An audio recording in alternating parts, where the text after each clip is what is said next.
Cenk Uygur of the Young Turks speaks at AmericaFest. The problem is the establishment. They're controlled by the donor class and mainstream media as their marketing arm. They do not do news. They do propaganda. But these guys don't do propaganda. Right. These guys are not doing propaganda.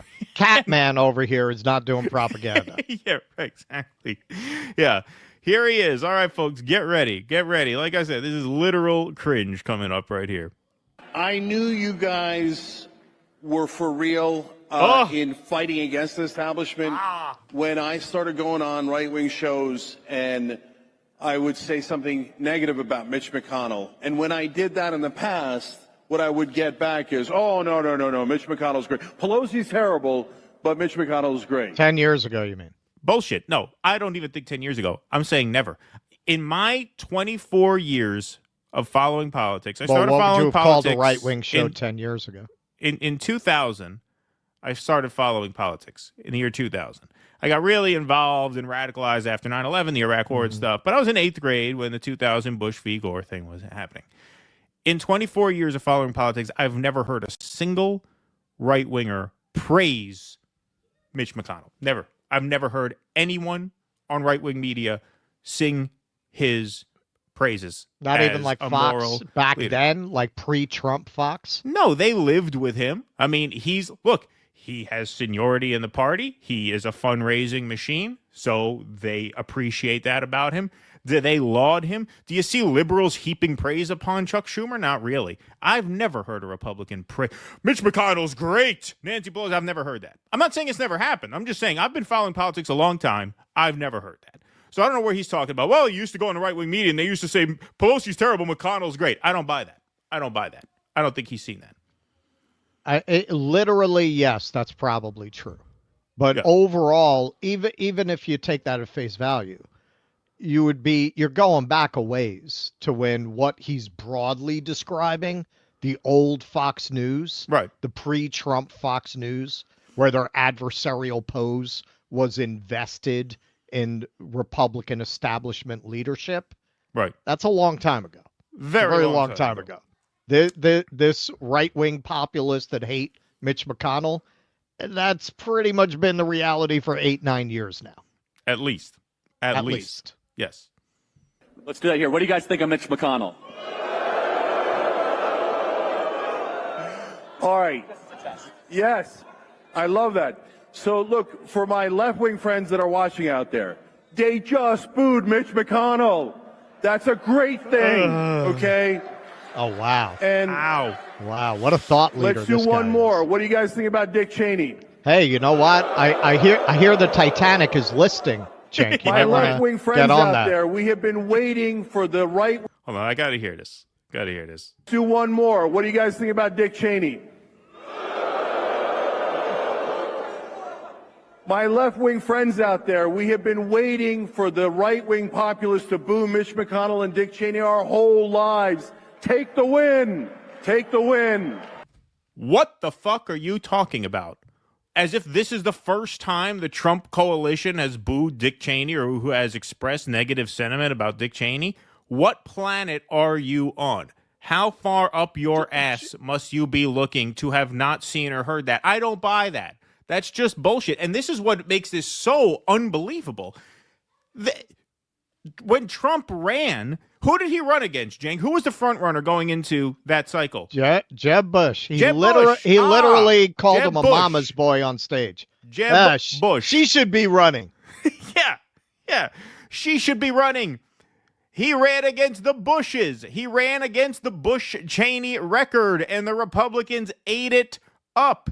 They ate it up. We're going to get back to more of this in a minute, but I just have to take you back right now to 2016. This is one of many, many reports just like this. We're not going to do this all night, but here you go. Here's Donald Trump in 2016 with commentary by MSNBC's Lawrence O'Donnell.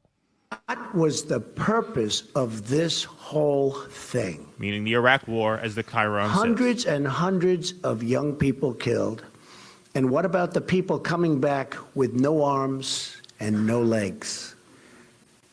Not to mention, in all fairness, the other side, the tremendous damage done. All those Iraqi kids who've been blown to pieces.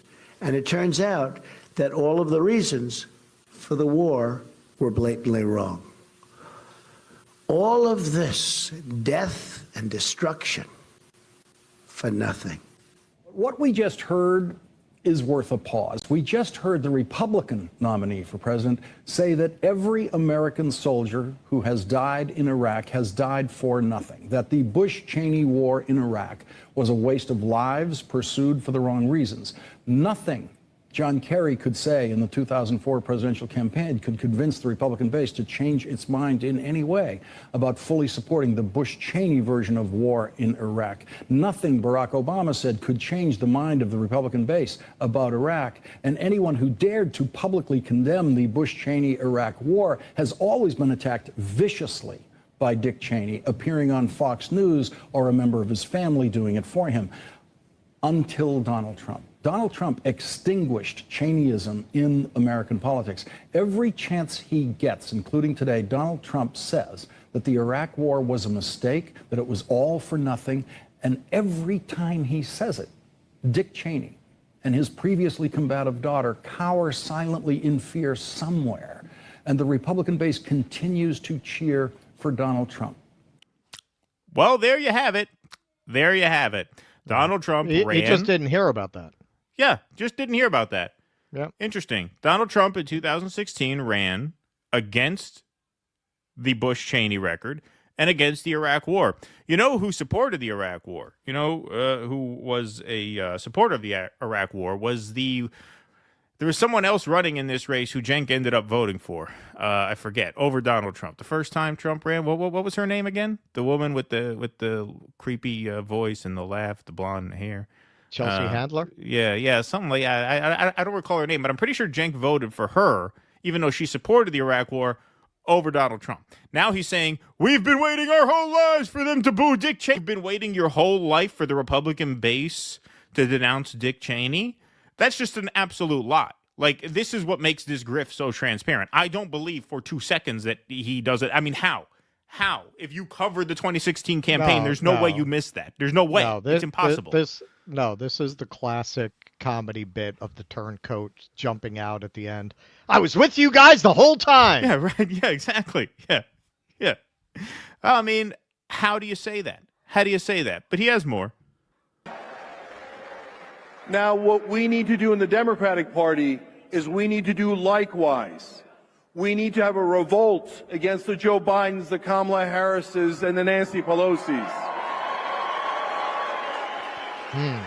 Hillary Clinton, that's her name. I remember Until now. election time. So you voted for Hillary Clinton, you voted for Joe Biden, you voted for Kamala Harris.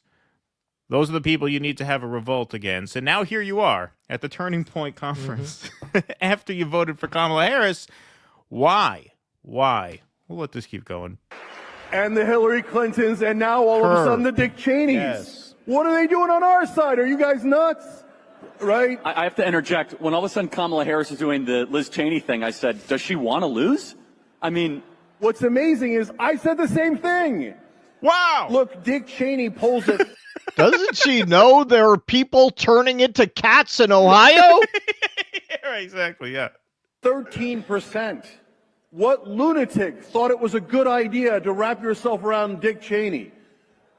I mean, when we started the Young Turks 22 years ago, longest running show in internet history, first ever YouTube partner with original YouTubers, one of the driving forces was get Dick Cheney out of office, right? And now for Kamala Harris to come full circle and say, oh, I've got 90 corporate CEOs backing me, and I've got all these executives on my side, and I've got Dick Cheney and Liz Cheney on my side, it was so counterproductive. It's not what the left wing stands for. It's not what the Democratic Party should be about. So the problem is the establishment. They are controlled by the donor class, and mainstream media is their marketing arm. They do not do news. They do propaganda. Okay, as we all know, okay, Liz Cheney turned on Donald Trump because of January 6th. She endorsed Kamala Harris because of January 6th. Politically, there's no daylight between Kamala Harris's foreign policy, Hillary Clinton's foreign policy, and Joe Biden's foreign policy. they all more or less resemble the And Cheney's at foreign this policy. point, at this point, Donald Trump's foreign policy. Well, at this point, yes. But I'm just saying, they all closely resemble Dick Cheney's foreign policy. Liz Cheney joining the Kamala Harris campaign was over January 6th, which is a different conversation. That's not a policy conversation. Right. Again, to pretend you don't know this is just outrageous. Like, how much contempt do you have for your own audience that you would pretend not to have realized these things? You covered the Bernie campaign very closely. You were everyone's go-to source for the Bernie campaign. Now, you had the whole crew there. You had Jimmy there at the time. Cenk did one of the best here. I will give him props for this. One of the best segments in indie media I've ever seen was Cenk's takedown of the Nevada convention bullshit about the chair throwing and shit. Like, that was so detailed and so well put together, which means I know he was paying very close attention to all of this, and I know he knows all of this. Right. This is just revisionist history bullshit. Yes, he was literally there. Exactly. That is amazing. It is just amazing to act like this light bulb popped on over your head. Add to that the fact that everybody who tried to do what he's doing back in 2016 and 2017 was basically smeared as a right-winger, as a MAGA, right? You've gone MAGA. You've sold out to the right wing. The difference between these two times is that when Trump won in 2016, it was, number one, a surprise. Very few people saw it coming. Number two, he lost the popular vote, which means the Democrats could kind of claim that, this should have been theirs. And three, the biggest one of them all was Russiagate.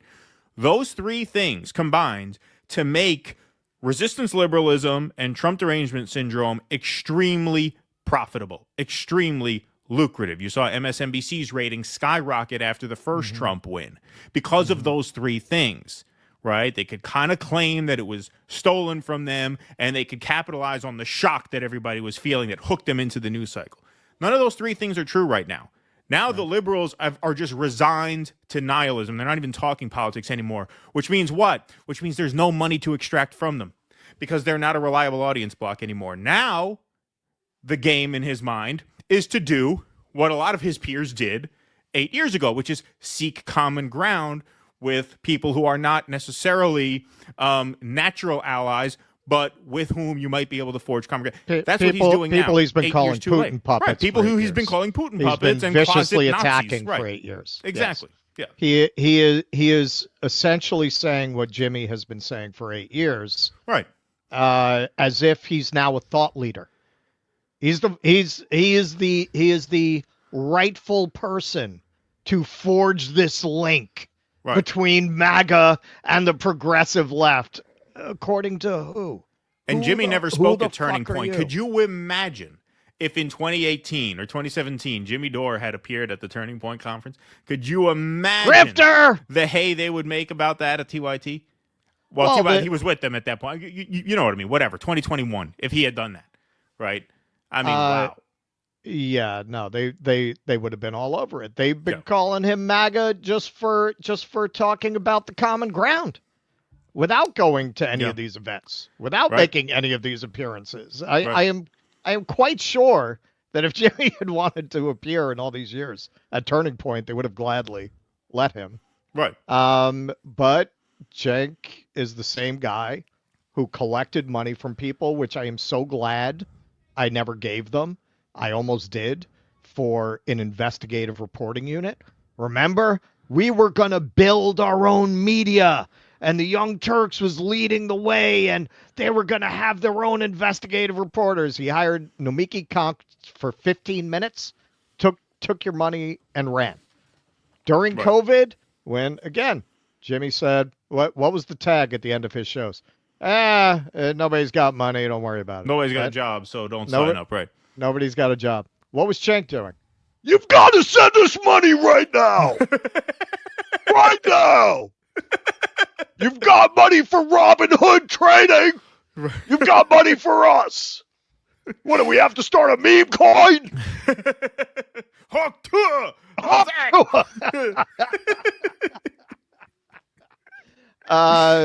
So I mean, this is who he is. He's a fucking grifter, man.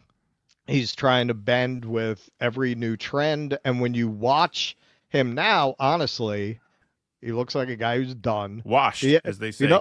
Washed. You know what he reminds me of right now? He's like Willie Loman. It's like he's running around with his sample case trying to get everybody to buy his wares.